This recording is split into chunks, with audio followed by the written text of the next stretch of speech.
Bien, buenos días. Les invitamos a tomar sus lugares para iniciar con la sesión de esta mañana del ciclo de conferencias IMTA al Servicio de México. Les damos la más cordial bienvenida a la sede del Instituto Mexicano de Tecnología del Agua, a todos nuestros invitados, a todos nuestros colegas y compañeros del instituto y compañeras, bienvenidos, y también a todas las personas que nos acompañan a través de las redes sociales del Instituto Mexicano de Tecnología del Agua y de la Cátedra UNESCO IMTA. Les damos la más cordial bienvenida a la sesión de este día en el ciclo de conferencias IMTA al Servicio de México, un ciclo en el que hemos tenido oportunidad de compartir diferentes intervenciones en territorio, diferentes desarrollos que a lo largo de la administración ha tenido el instituto, contribuyendo para la solución de los problemas hídricos en la presente administración y construyendo una nueva relación con la sociedad y con las instituciones enfocadas a atender a la sociedad para que a través del agua podamos apoyar en lo que nos corresponde a través del conocimiento y de la tecnología. En esta ocasión, en la sesión de hoy, tendremos la conferencia titulada Seguridad Hídrica para el Desarrollo Económico de México en el siglo XXI. Y ya están nuestros presentadores, nuestros conferencistas de esta sesión presentes en la sala. Yo quisiera mencionarlos para que podamos comenzar con su presentación, y nos acompaña en esta ocasión el doctor Agustín Breña Naranjo, coordinador de Seguridad Hídrica en el IMTA. Agustín, muy buenos días, bienvenido.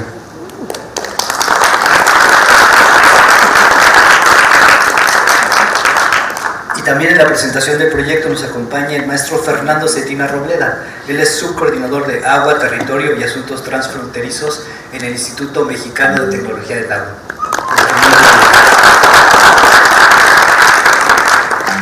Y pues vamos adelante con esta presentación. Como en todas las sesiones, tendremos la conferencia de parte de nuestros colegas y al final podemos abrir un espacio para dialogar, para preguntar y para comentar de lo que nos compartan en esta ocasión. Entonces, los invitamos al podio al doctor Agustín Breña Naranjo para que nos dé la introducción y el contexto de este interesante proyecto sobre seguridad hídrica para el desarrollo económico de México en el siglo XXI. Bueno, pues muy buenos días a todos. El día de hoy hablaremos un poco sobre el trabajo que el IMTA ha estado haciendo en el último par de años. Y el título quedó como Seguridad Hídrica para el Desarrollo de México en el siglo XXI. Estuvimos dudando entre ponerle desarrollo económico o desarrollo industrial. Eso lo dejamos de manera muy general. La siguiente, por favor. Y bueno, un poco para dar un contexto de la motivación o de las razones por las cuales nos hemos metido específicamente a hacer un diagnóstico a nivel nacional de cómo está distribuido el agua en los últimos 20 años y sobre todo cómo atender las necesidades que van a venir en los siguientes años, en las siguientes décadas. Y un aspecto muy importante, si no es que el factor más importante que pues mucha gente opina que va a definir el rumbo económico, el crecimiento económico de nuestro país, va a ser la llegada de nuevas industrias por un asunto geopolítico. Muchas industrias, empresas que actualmente están en China o en Asia, van a llegar a México en los siguientes años por, como lo comenté, cuestiones geopolíticas, y eso se le conoce como nearshoring, que también ha sido pues catalogado como el milagro económico de México para el siglo XXI. Y aquí se pone interesante porque muchas de estas industrias que se estima que lleguen a México en los siguientes años, que ya están llegando, entran o se clasifican como industrias hidrointensivas. Y pues en todo este análisis, opiniones por parte de diversos actores, gobierno, sector privado, uno de los factores o de los cuellos de botella que pueden existir y frenar esta relocalización de industrias, pues es la falta de agua. La siguiente, por favor. Y bueno, aquí quiero, antes de pasar ya a lo realizado por el IMTA, quisiera mostrar un par de ejemplos de cuánta agua requieren este tipo de industrias, empezando por la industria de los semiconductores. Como ustedes saben, actualmente hay un boom con toda la llegada de la inteligencia artificial se requiere infraestructura para poder nutrir, correr esos modelos. Y ahora sí, la infraestructura principal pues son los microchips. Y aquí, bueno, si pueden ver en esta diapositiva, arriba pueden ver una tabla donde se muestran los 5 países productores de chips en el mundo. Son datos del 2016. Y estos 5 países representaban en ese entonces 95% de todos los chips a nivel global. Pueden ver ahí, a nivel de cada país, cuánto era el consumo directo en la primera columna, consumo directo de agua, cuánta agua requieren extraer para la fabricación de estos chips. En la segunda columna, consumo indirecto es cuánta el uso hídrico o la demanda de agua asociada a la generación de energía, y en la última el consumo total, que es la suma de estos dos. Vemos que entonces hace casi 10 años se requieren aproximadamente 20.000 millones de metros cúbicos para poder satisfacer la demanda de chips, y de esos cuales 20.000, una décima parte, aproximadamente 2.000 millones, que también es un volumen importante, únicamente de consumo directo. Y como pueden ver en la gráfica de abajo, pues esto es lo que esa es actualmente estamos, bueno, en 2024 vemos que el volumen de semiconductores se espera que se duplique en los siguientes 10 años. La siguiente. ¿Por qué se requiere tanta agua para fabricar un chip? Durante todo el proceso de fabricación, en la fase en donde se requiere el 90% del agua es en la fabricación del wafer, que aquí pueden ver una foto. El wafer es un cilindro de silicio que se corta con diamantes y que es la base en donde posteriormente se montan los circuitos integrados. Y este proceso requiere agua muy pura, de excelente calidad, y tomando pues datos por ejemplo China, que sigue siendo el mayor productor de chips a nivel mundial, se estima que aproximadamente se requieren 2.200 galones de agua, aproximadamente 8.000 litros para crear o para generar un wafer de 30 centímetros. La siguiente. Y bueno, como lo comentaba, los chips, los semiconductores, simplemente es un paso más en lo que es las tecnologías del siglo XXI.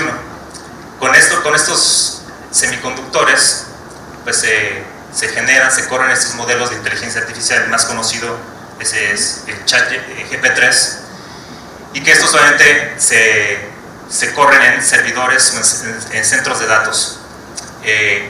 Y si nos vamos ahora a quiénes son los principales usuarios de estos datos, pues estamos hablando de las principales empresas tecnológicas en el mundo.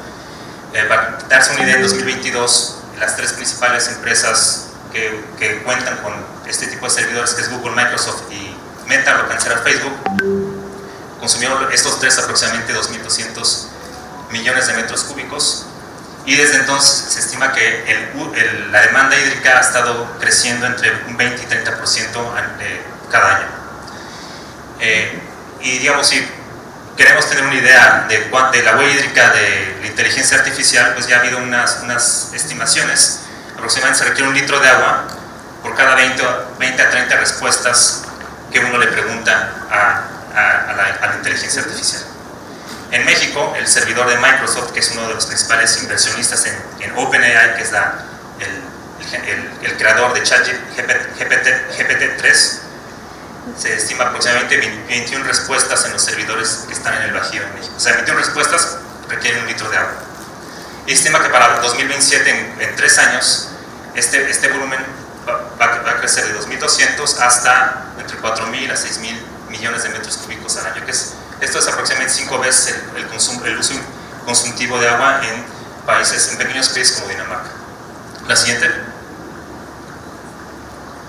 Entonces, bueno, estamos viendo que el nearshoring va a requerir cantidades importantes de agua, y por otro lado vemos, si echamos un vistazo a la disponibilidad de agua en nuestro país, Aquí pueden ver en este mapa el cambio en la disponibilidad hídrica o en el almacenamiento de agua terrestre obtenido con datos de la misión GRACE, que es gravimetría satelital, que va midiendo los cambios o las variaciones en el almacenamiento de agua.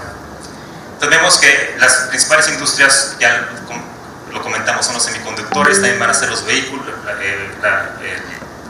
el armado de las ensambladoras de vehículos, principalmente de vehículos eléctricos, tiene un alto impacto hídrico. Eso posteriormente el maestro va a ahondar un poco más en detalle.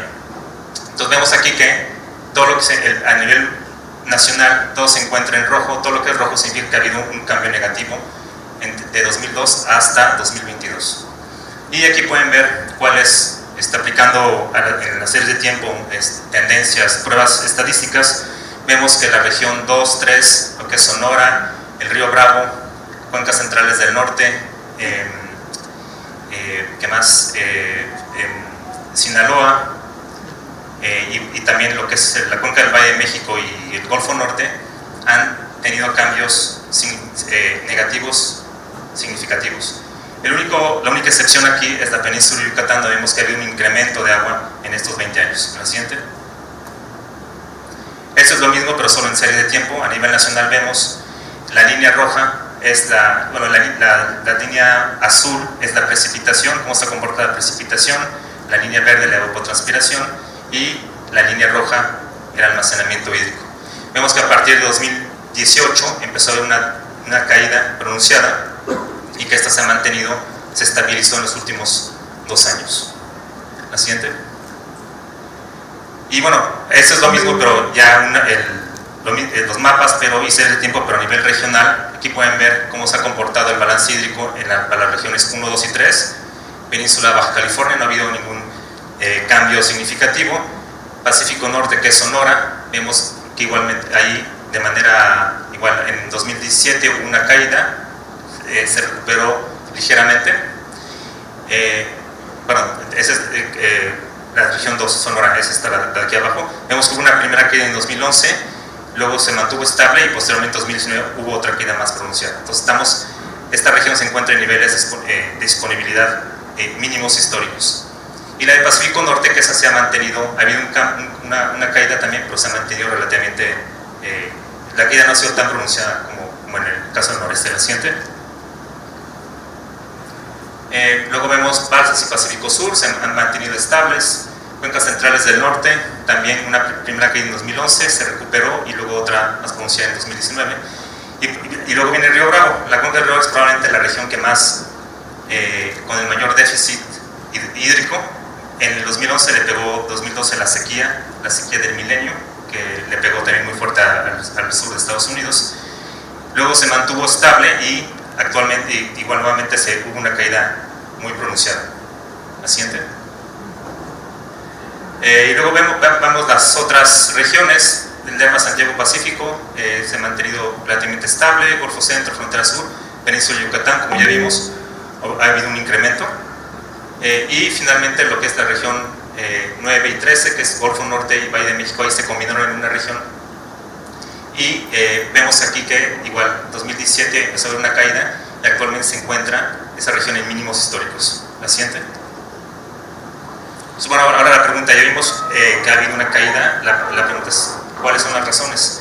Si directamente sacamos una correlación entre el almacenamiento, el cambio del almacenamiento hídrico y la precipitación, vemos que hay una correlación muy baja. Eso significa que no porque llueva más va a haber más disponibilidad, ni porque llueva menos va a haber menos disponibilidad.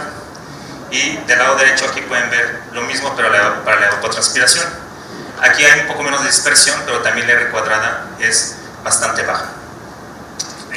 Aquí, para el caso de la evapotranspiración, es donde se tiene el coeficiente de correlación más alto, que es únicamente del punto 12, significa que la disponibilidad hídrica explica la evapotranspiración únicamente el 12%.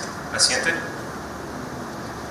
Y si vemos entonces, bueno, si no es la variabilidad climática, si no ha habido cambios, si no ha habido una caída importante en la precipitación y tampoco ha habido un aumento importante en la evapotranspiración, entonces la única respuesta que tenemos es que se está extrayendo más agua. Y aquí pueden ver la evolución del volumen concesionado desde el 88 hasta el 2023. Dentro de este cuadro en rojo es el periodo en el que estamos analizando la serie de datos de 2002 hasta 2023, y vemos que en los últimos 20 años el volumen concesionado, al menos el que aparece dentro del REPDA, se ha duplicado. La siguiente. Entonces, bueno, ya vimos que el incremento en las concesiones es lo que está provocando esta caída en la disponibilidad. Como ustedes saben, el volumen concesionado, la mayor parte del volumen concesionado se encuentra en la agricultura de riego. Entonces, aquí lo que estamos haciendo, lo que hicimos, me apoyaron 3 estudiantes de una clase, un curso de maestría que impartí a principios de este año, fue mapear cómo se distribuye la sobreexplotación a nivel de acuífero y a nivel de cada entidad federativa. Y aquí tomamos como referencia un trabajo que se hizo hace 7 años, que se publicó en la revista Nature, en donde se muestra cuáles son los flujos de agua a nivel mundial entre acuíferos sobreexplotados. Y según estas estimaciones, en México, en el año 2010, México exportaba principalmente a Estados Unidos alrededor de 2.500 millones de metros cúbicos de productos agrícolas que habían sido regados con acuíferos que se encuentran sobreexplotados. Entonces, aquí la pregunta que nos hicimos fue: ¿qué peso juegan los distritos de riego y las unidades de riego en la sobreexplotación de acuíferos a nivel nacional? Que es la principal causa de este déficit que estamos viendo a nivel nacional. La siguiente. Entonces, aquí en esta gráfica pueden ver cómo fluye el agua virtual en las unidades de riego únicamente de acuíferos sobreexplotados. Entonces, ahí lo que hicimos con datos de Conagua, con datos de SADER, detectamos cuáles eran los acuíferos con disponibilidad negativa, y sobreponiendo capas empezamos a definir cuáles eran las principales entidades federativas de donde los flujos de agua virtual estaban asociados a una sobreexplotación o un abatimiento en los acuíferos. Aquí vemos, utilizando datos del REPDA, asumimos que el flujo de agua virtual era equivalente al volumen concesionado, que es un cálculo,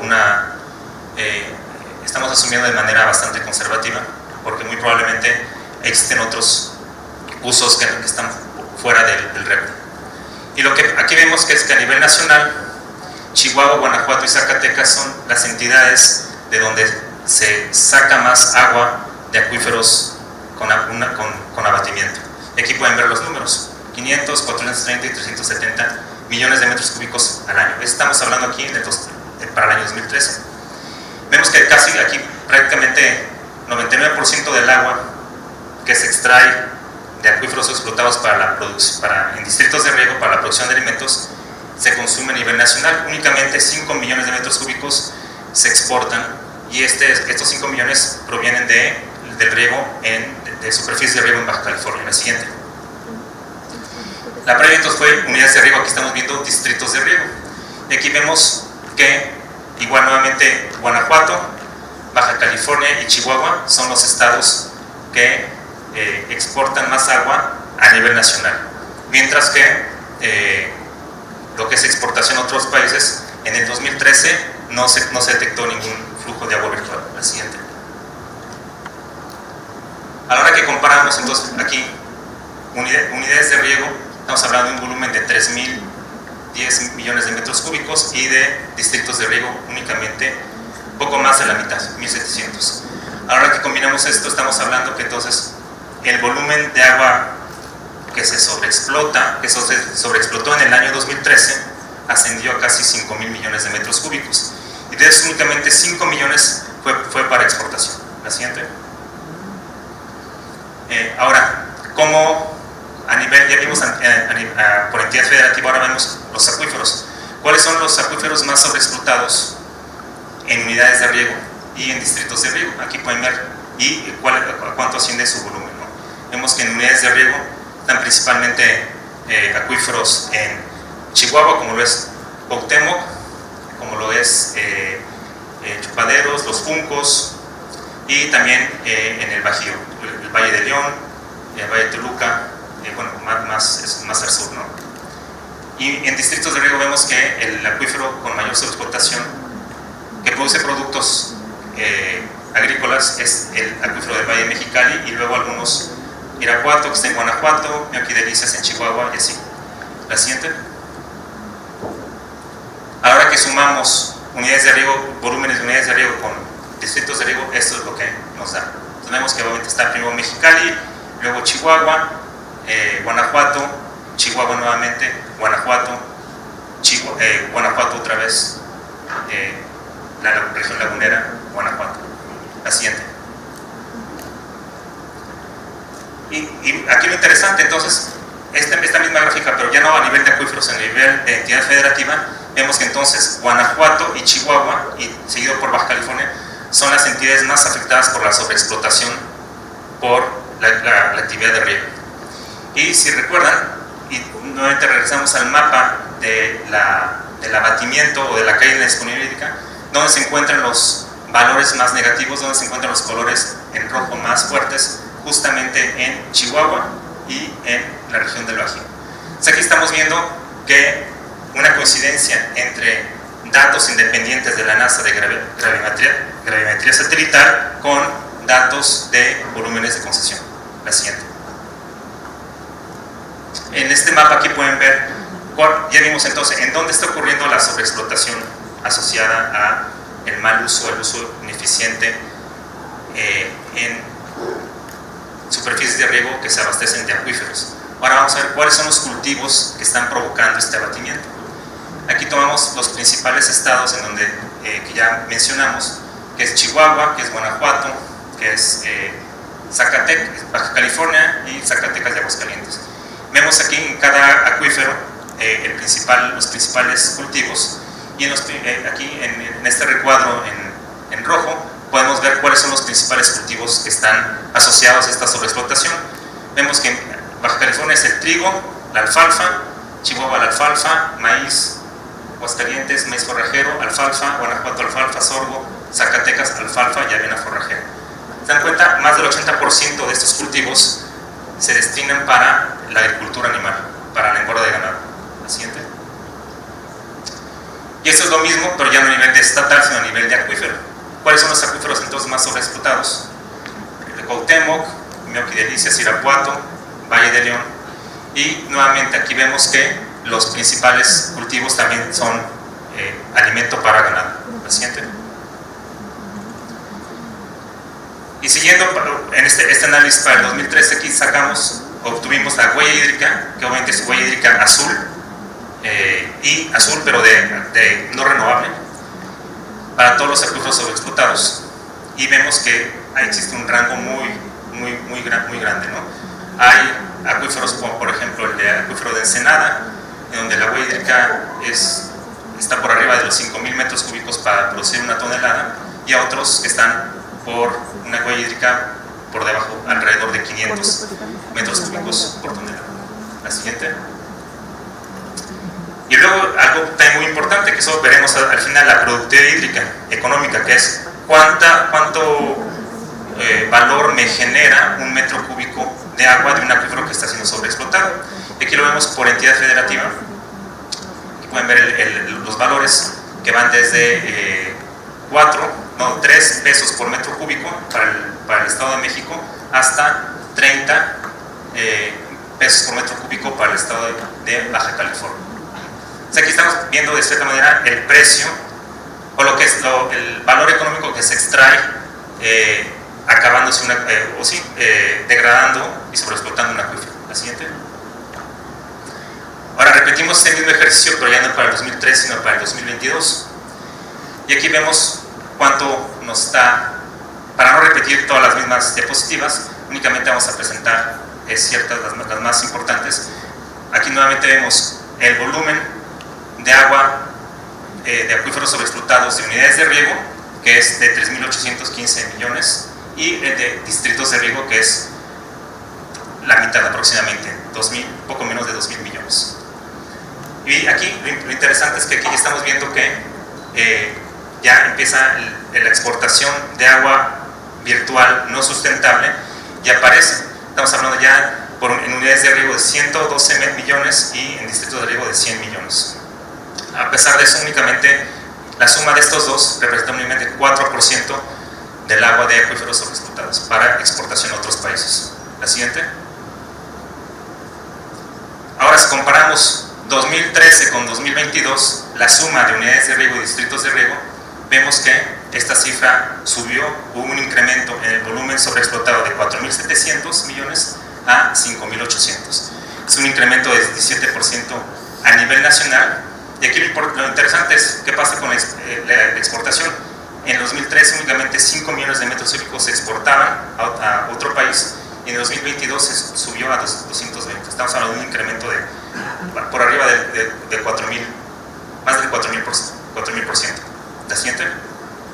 Y de estos, la anterior, ¿cuáles son los estados en donde sale esta agua que es exportada? Principalmente Sonora con 220 millones y Baja California con 83 millones. Ahora sí el siguiente. Y ahora comparamos unidades de riego. ¿Cómo fue el cambio en estos 10 años, 9 años de unidades de riego? En 2013 se pasó de 3.000 millones, 2022 a 3.800, aproximadamente 25%, un 23-24% de incremento. Y de exportación, aquí las flechas están en función del volumen. Aquí estamos, la flecha negra es el volumen total y la flecha roja es el volumen de exportación. Aquí vemos que el incremento fue únicamente de 25%, pero de exportación pasamos de 5 a 112 en unidades de riego. Entonces la flecha es muy delgada, pero muy larga. Eso indica que el crecimiento fue mucho mayor que de exportación total. Y para distritos de riego pasamos de 1.750, poco menos de 2.000.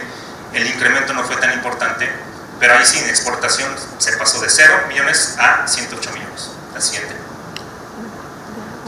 Ahora, si comparamos con estudios previos, el estudio la portada del estudio que les presenté al principio, Dalín y colegas en 2017, ellos encontraron que en México extraía a 11 millones de metros cúbicos, 11 kilómetros o 11.000 millones de metros cúbicos de agua al año de acuíferos sobreexplotados. Y de esos 11.000, 2.500 se exportaban a otro país.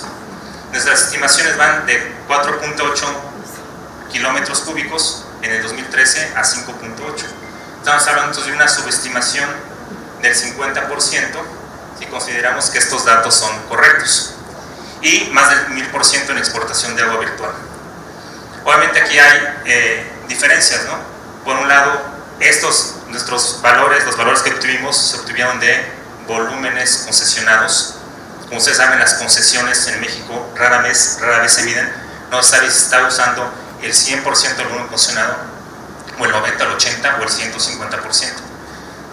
Mientras que en este estudio se utilizó un modelo hidrológico, se calculó la evapotranspiración en acuíferos y posteriormente se obtuvo este valor. Adicionalmente, aquí solo están considerando distritos y unidades de riego. No están considerando, por ejemplo, concesiones de agua de productores independientes que están fuera de estos polígonos. Tampoco están considerando cultivos o zonas de riego que se riegan con extracciones ilegales, y tampoco cultivos con alto valor agregado, como por ejemplo es el aguacate y las berries. Que ustedes saben, el aguacate no se siembra en los valles, se siembra en las partes altas, y también es un consumidor muy importante de agua. La siguiente. Entonces, bueno, estas tres omisiones pueden explicar la razón por la cual nuestras estimaciones cuentan por aproximadamente la mitad de lo reportado hace 7 años por estos colegas. La siguiente. Ahora le dejo la palabra a mi colega maestro Cetino.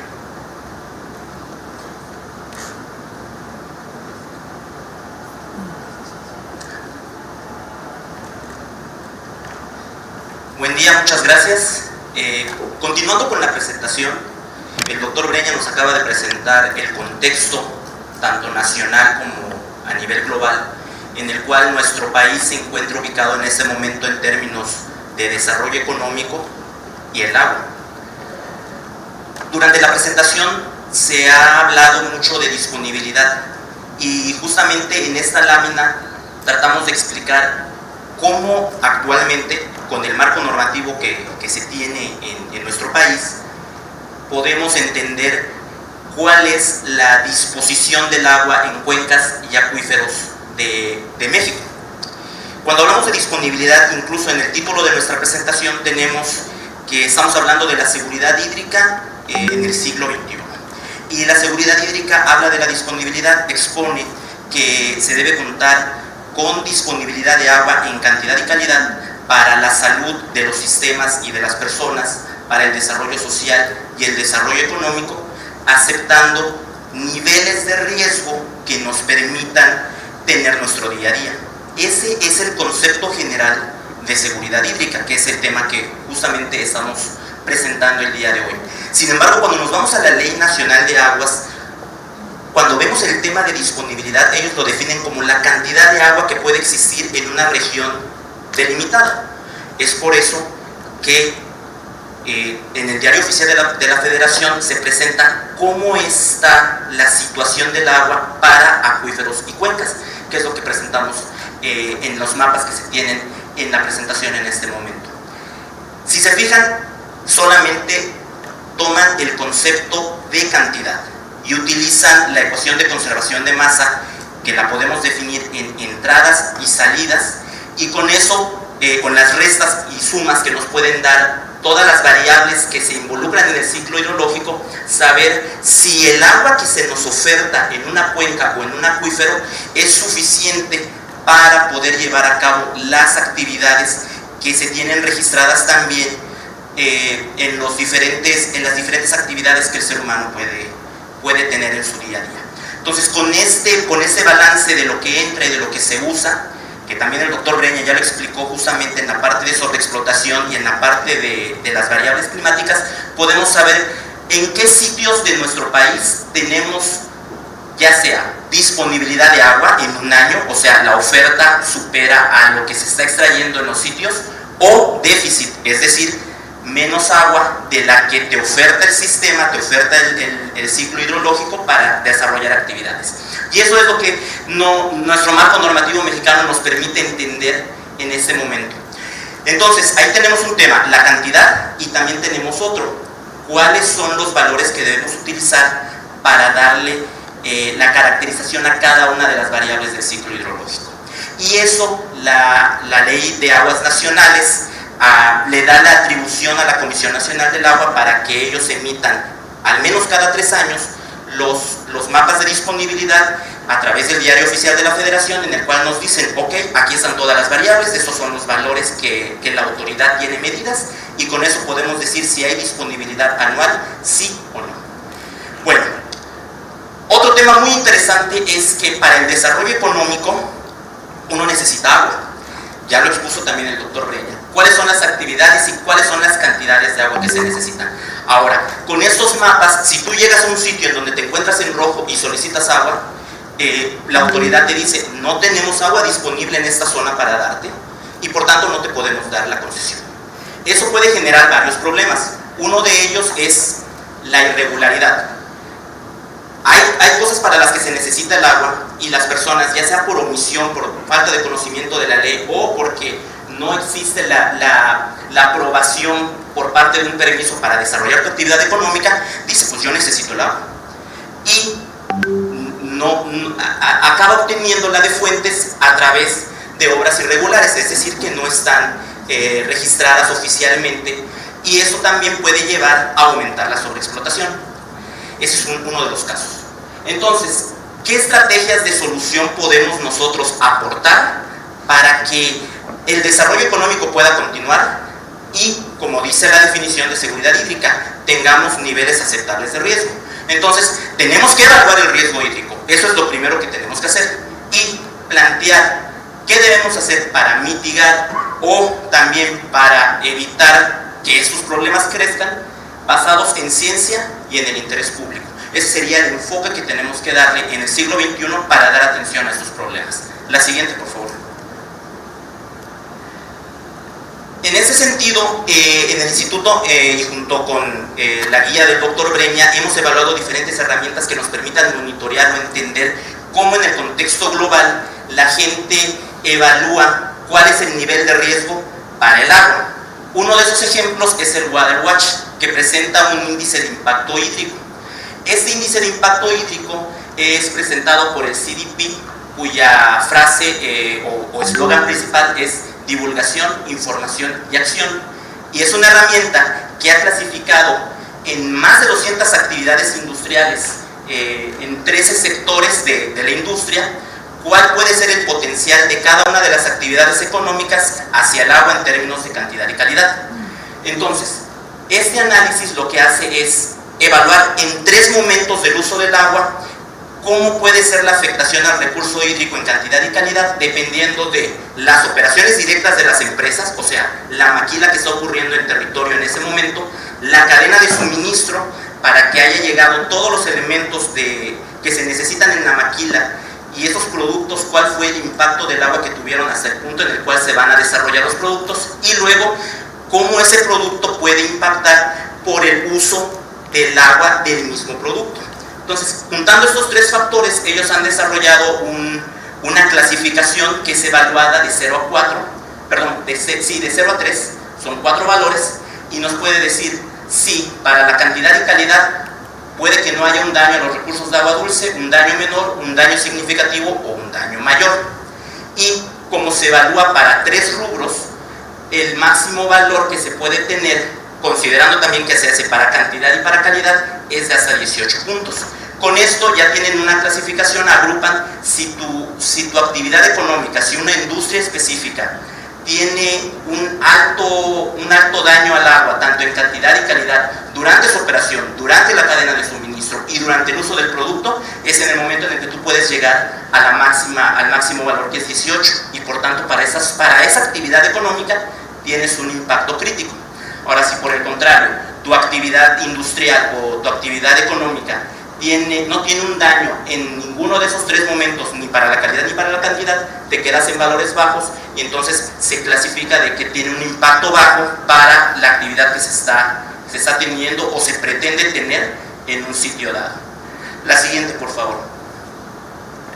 Pues como mencionamos, ellos tienen 200 industrias clasificadas en 13 tipos, y en esta tabla, para el año 2023, lo que hemos hecho es clasificar más o menos qué tipos de industria se tienen de esas 200 en impactos críticos, muy altos, altos, medios y bajos. Por ejemplo, para el caso de bajo, el último, oficinas, se hace la evaluación del Water Watch para cantidad y calidad y para los 3 momentos de las oficinas, y con información que han tenido a través del disclosure de documentos que se tienen para diferentes actividades industriales a nivel mundial, ellos han visto y definido valores de uso de huella hídrica, de cantidades de agua que se tienen para casos específicos, y han agrupado todas esas industrias en estos valores. Entonces podemos ver para el caso de oficinas, por ejemplo, que se encuentra en bajo, dado que no utiliza mucha agua y no hay un impacto severo o crítico como para otros casos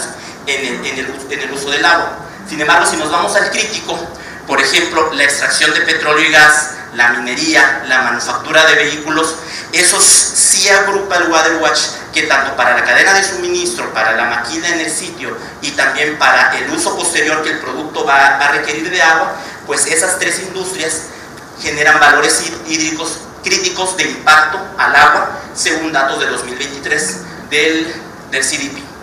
La siguiente, por favor.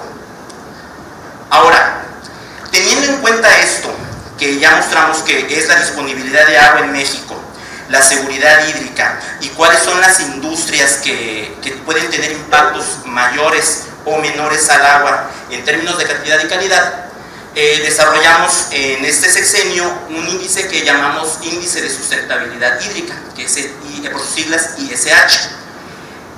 ¿Qué es lo que hace el índice, o más bien cómo conformamos ese índice? Tenemos 2 componentes principales: el índice de humedad y el cambio de almacenamiento de agua. Ahora, hay un tema muy interesante con estos datos. A diferencia de la disponibilidad que se publica en el Diario Oficial de la Federación por cuencas y acuíferos, en donde se tienen cada uno de los valores para el balance del ciclo hidrológico, nosotros utilizamos información satelital. Y esa información satelital se utiliza en series de tiempo lo bastante amplias o extendidas para poder conocer cómo ha sido la evolución de estos dos elementos principales durante el tiempo. Entonces, para el índice de humedad, lo que podemos tener en un panorama general del país es qué sitios, por sus condiciones naturales, son más áridos y más húmedos que otros. Entonces podemos ver que toda la parte árida está mapeada mediante información de datos satelitales, lo que conocemos como Aridoamérica, en la parte norte de nuestro país, y las partes más húmedas se ubican en el sur. Ahora, si nos vamos al cambio en el almacenamiento del agua, que es un tema que también explicó el doctor Breña en sus láminas, podemos ver cómo ha sido la variación de nuestros almacenamientos en territorio y lo que había comentado el doctor cuando presentó la regionalización. Donde tenemos mayores problemas es en el norte, y solamente en la península de Yucatán vemos que el ciclo hidrológico y también el uso del agua ha tenido, el cambio en el almacenamiento ha tenido un impacto que de hecho refleja valores positivos en la variación del almacenamiento del año 2002 al año 2022. Es decir, actualmente en la península de Yucatán tenemos más agua. Históricamente, la tendencia nos muestra que históricamente se tiene más agua en los últimos años. Entonces, se tiene un problema, es cierto. El INTA ha detectado una caída en la disponibilidad hídrica a nivel nacional en los últimos 20 años con esa información, y estas dos componentes es las que nos dan la motivación para generar el ISH. La siguiente, por favor. Ahora, teniendo estas dos variables y tratando de identificar cuáles serían los límites en los cuales empezamos a tener tendencias críticas o tendencias neutras o tendencias que pueden ser permisibles, hicimos varias iteraciones para identificar, ok, en qué momento nosotros decimos que puede tener el índice de humedad nos representa un problema o nos representa una posible solución en cada uno de los lugares en los cuales vamos a evaluar las variables, ¿no? Y lo mismo hacemos también para el cambio de almacenamiento. Entonces, estos límites lo que nos permiten conocer es qué tanto porcentaje del territorio nacional podemos caracterizar como húmedo, como árido, o con un cambio de almacenamiento estable, o que ha sufrido en el tiempo una disminución en los volúmenes que se tienen almacenados en el territorio. Y lo mejor de esta información, o lo que nos agrada de usar esta información, es que son variables que se obtienen de monitoreo a través de las imágenes satelitales, y que a diferencia de mediciones directas que se pueden realizar o estimaciones que se pueden tener como se hacen en el cálculo de la disponibilidad del agua, pues aquí estamos utilizando los datos ya procesados para definir esas dos variables y encontrar los cruces que nos puedan determinar qué es lo que está pasando en el territorio mexicano. Entonces, definiendo estos límites, aquí pues, presentamos cuáles serían los que nos permiten generar escenarios extremos y un escenario medio. Obtuvimos las láminas de los mapas de la siguiente lámina, por favor. Y es justamente esto la aplicación del índice. Ya que hicimos el cruce de la humedad y la aridez y el cambio de almacenamiento del agua, podemos tener un escenario muy estricto, un escenario permisivo y un escenario medio. Y como nosotros no estamos calculando disponibilidad, nosotros podemos poner cuáles son las posibles acciones o decisiones que, dependiendo de umbrales definidos, podemos tener en el territorio. Entonces, si se fijan en el escenario estricto, es donde consideramos que la mayor área, el área roja, tiene una menor sustentabilidad, o que podría ser lo mismo, un mayor riesgo hídrico en términos de cómo se está comportando el agua en el ciclo hidrológico en este momento para el país. Y en el escenario permisivo podemos ver que esa mancha roja disminuye y se cambia a de color amarillo, en donde la sustentabilidad es baja, pero ya cambió de categoría. Entonces, como les comentamos, hicimos varias iteraciones con varios límites, con varios umbrales, y definimos los extremos, que vendrían siendo el escenario crítico y el escenario permisivo, y mediante el conocimiento de cómo se están comportando las áreas entre estos dos puntos o esos dos polos, se puede definir un escenario medio, en el cual ya tenemos una disposición de cómo caracterizar el país y qué posibles acciones podemos tener en cada una de esas regiones. Entonces, esas posibles acciones las proponemos y claro, se tienen que discutir con los interesados, con las partes interesadas del agua, sobre todo con gobiernos estatales y gobiernos municipales, además de la federación, porque si bien eso nos da un aspecto o un panorama general, cuando llegas con un estado que puede ser, por ejemplo, Mexicali, y les dices que estás en rojo, pues ellos te van a decir, ok, yo no puedo aceptar que no tenga ninguna posibilidad de instalación de una industria porque me frenas el desarrollo económico. Y entonces la propuesta es, de acuerdo, esto te está mostrando que tienes un alto riesgo o una baja sustentabilidad. Entonces, antes de pensar en la industria y en el desarrollo económico, hay que tener posibles acciones que te permitan asegurar el agua para los rubros en los cuales debemos de apartar justamente el agua como el derecho humano al vital líquido, y después de eso, ya una vez que lo asegures, vas viendo el desarrollo económico. Es un tema interesante porque es ahí cuando entran las personas, es cuando se debe desarrollar política pública, es cuando empiezan las negociaciones, pero al menos lo que nosotros buscamos es que ellos tengan un conocimiento o que tengan en el radar que están en una situación de peligro, que están en una situación de riesgo y que si permiten hacer el uso del agua sin tener planes de respaldo o indiscriminadamente, pues el futuro puede ser un poco complicado para ellos, ¿no? Entonces, aquí tenemos las posibles acciones o decisiones. En rojo sería sin posibilidad de instalación de la industria. Nuevamente repito, no es que estemos diciendo no al desarrollo económico, es más bien hay que resolver los problemas que se tienen en este momento para luego pensar, ok, voy a ver de dónde voy a sacar el agua para permitir más industrias. Y los colores amarillo, verde y azul son sitios en donde, si bien existe un riesgo, la instalación de la industria puede estar condicionada con base a planes de acción obligatorio que permitan la mitigación, que nos digan qué infraestructura van a usar, cómo va a ser la eficiencia en el uso del agua, o en el caso del verde, en donde la sustentabilidad es mayor que la amarilla, entonces también pedir nuevamente estudios detallados para conocer cómo está la situación en el sitio donde se quiere instalar la industria, que también nos permitan hacer planes de mitigación, infraestructura y eficiencia.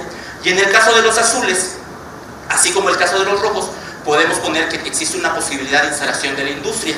Y esto, como nuevamente decimos, son recomendaciones. Entonces, si bien le puedes decir, ok, te puedes instalar, no está de más que los gobiernos, que los tomadores de decisión digan, ok, sí se puede instalar, hay un riesgo bajo, pero también le puedo pedir acciones a la industria, sobre todo para preservar el futuro del agua.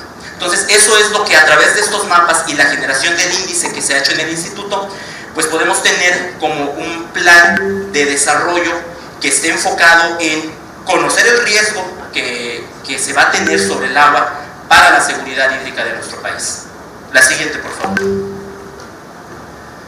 Y bueno, como pudieron ver en los mapas anteriores, lo que teníamos ahí eran unos cuadros que nos representaban los límites de información dependiendo de cómo el paquete de información del satélite nos lo está dando. Esta información, dependiendo del desarrollo que se haya tenido para el producto satelital, pues nos la genera en píxeles y pueden ser más grandes o más pequeños dependiendo del tipo de producto.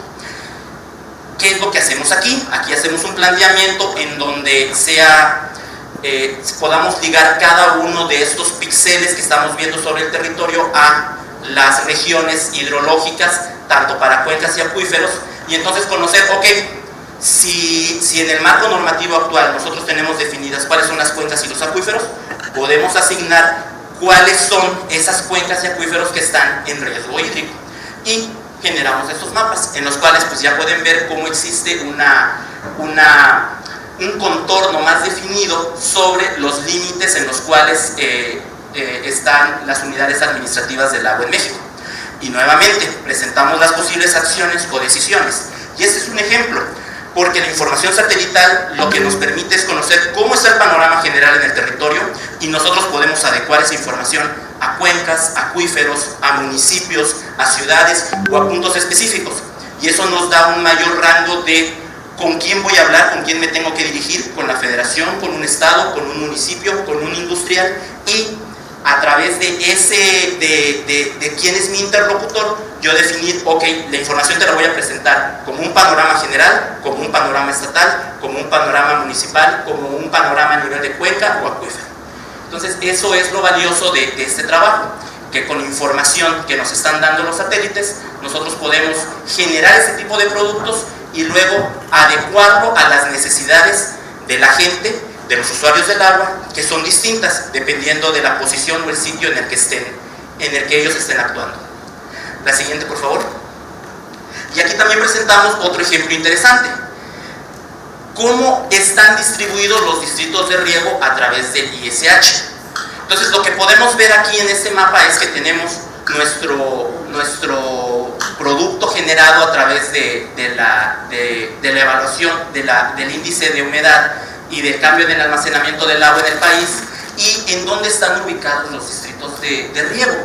¿Y qué nos da a entender esto? Okay, que muchos de los distritos de riego están ubicados en zonas de alto riesgo hídrico o que no son sustentables.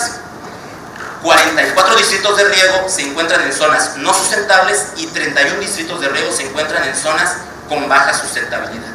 Entonces, esto, si lo vemos como un problema, pues lo es. ¿Por qué? Porque son los grandes usuarios del agua en México y ellos son los que consumen estos volúmenes y están ubicados en sitios en donde la información nos está diciendo que hay un alto riesgo hídrico. Pero, ¿qué podemos hacer con ellos? Pues como hemos visto también en sesiones anteriores de este ciclo de conferencias, herramientas que se han desarrollado en el instituto, como el de evapotranspiración a través del SINMAR, en donde nos puede generar ahorros mediante el monitoreo de cuánta agua necesitan los cultivos.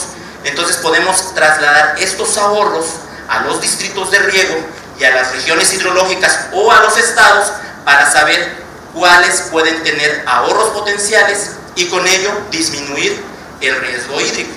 Entonces, si pasamos a la siguiente, aquí presentamos un mapa de ahorros potenciales utilizando la herramienta que acabo de mencionar y que nos puede indicar hasta cuánta agua se puede tener como un ahorro a nivel estatal, y eso, junto con la información del riesgo hídrico, pues nos permite también saber hacia dónde debemos actuar, en cuáles distritos de riego me debo de enfocar primero, en aquellos en los cuales no existe un alto riesgo o hay una alta sustentabilidad, o aquellos en los cuales están de color rojo crítico y en los cuales esto puede representar un tema de peligro a futuro, porque debemos de considerar para la seguridad hídrica que no es solo la parte de la producción, sino que también debemos de preservar la salud y el agua para el desarrollo social de la gente.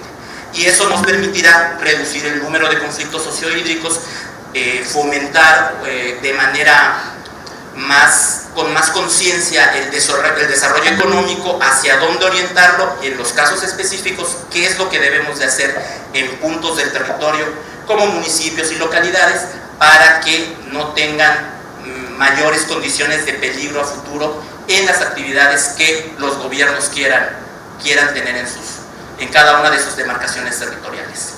Eso sería uno de los ejemplos de los cuales podemos combinar las herramientas que se han hecho en el instituto y que nos permiten también pues afrontar esos nuevos retos que, justamente como la presentación se llama, buscan la seguridad hídrica en nuestro país para el siglo XXI. La siguiente, por favor. Entonces, pues teniendo todo el bagaje que nos dejó el doctor Agustín Breña y lo que hemos presentado hasta el momento, podemos llegar a las siguientes conclusiones. El crecimiento económico dependerá del nuevo desarrollo industrial, nearshoring. Eso es algo que pues está y que muy probablemente continuará. Es la opción en la cual las tendencias nos dicen que para ese camino vamos, y que las tecnologías del siglo XXI requieren cantidades importantes de agua. Conociendo esto, México tendrá menos disponibilidad por un incremento desmedido en concesiones que pedirán estas personas, y como mencioné, en el caso de que no se les otorguen esas concesiones, pues más allá de poner una barrera hay que definir qué es lo que debemos de hacer con conciencia, con cuidado al recurso hídrico para que éstas puedan tener sus actividades. Y para eso podemos utilizar las nuevas herramientas que nos permite la tecnología, como puede ser el índice de sustentabilidad hídrica, y también las que se han desarrollado también en el instituto, que permiten el riego inteligente, que podría ahorrar hasta 6,000 millones de metros cúbicos al año, y eso nos permitirá una transición hacia una economía con alta productividad hídrica. Ese es el objetivo, es lo que se persigue. La siguiente, por favor. Pues con eso terminamos. Tenemos aquí el equipo participante. La siguiente, por favor.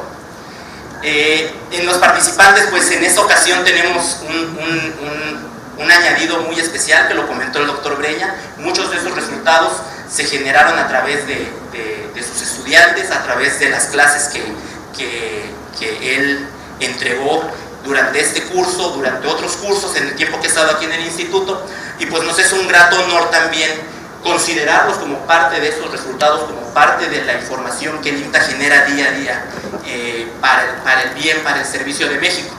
Entonces, en esta ocasión presentamos dos secciones: el equipo participante y los estudiantes. Y pues nos gustaría, por favor, que pasaran aquí al frente, conforme nos vaya mencionando, para que les podamos hacer un reconocimiento por toda la información, por todo el conocimiento que nos han aportado para tener esos resultados el día de hoy. Entonces, empiezo con el doctor Agustín Breña.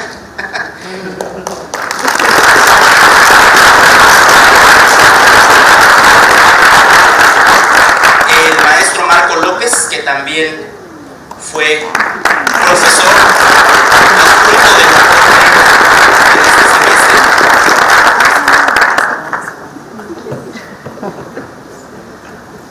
Al maestro Alexis Cervantes, que no estoy seguro si está aquí porque está dando un curso de capacitación continua en línea, pero si está, por favor que pase. Si no, el maestro Salvador Navarro.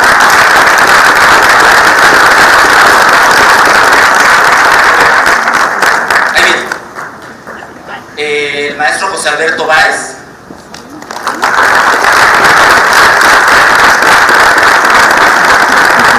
El doctor Héctor San Vicente, por favor.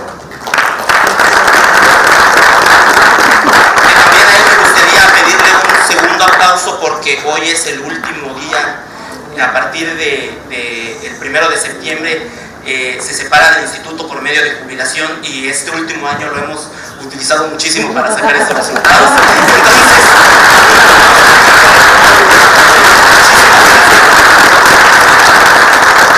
Una mención especial también para el maestro Julio Soriano, por favor que pase aquí al escenario, que todo el desarrollo del ISH no podría hacerse.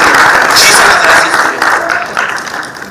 Y a los estudiantes del doctor también, Jacqueline, Jesús y Arisbeth, por favor.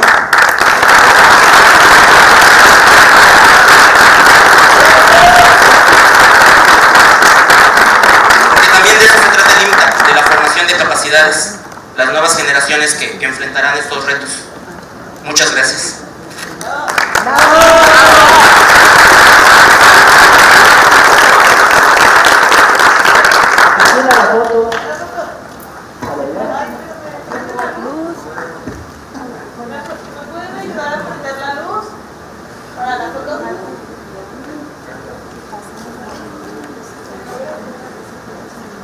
Sí.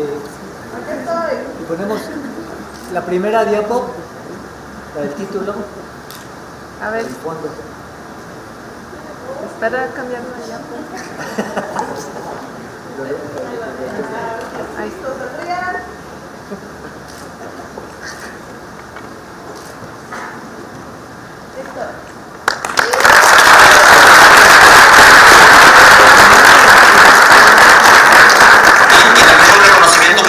Para el doctor Adrián Pedroso, que él fue el que nos incitó, nos ha estado instruyendo para desarrollar justamente estas herramientas, y que pues junto con el doctor Agustín han tenido la visión de cómo enfrentar los retos hídricos del siglo XXI. Muchísimas gracias.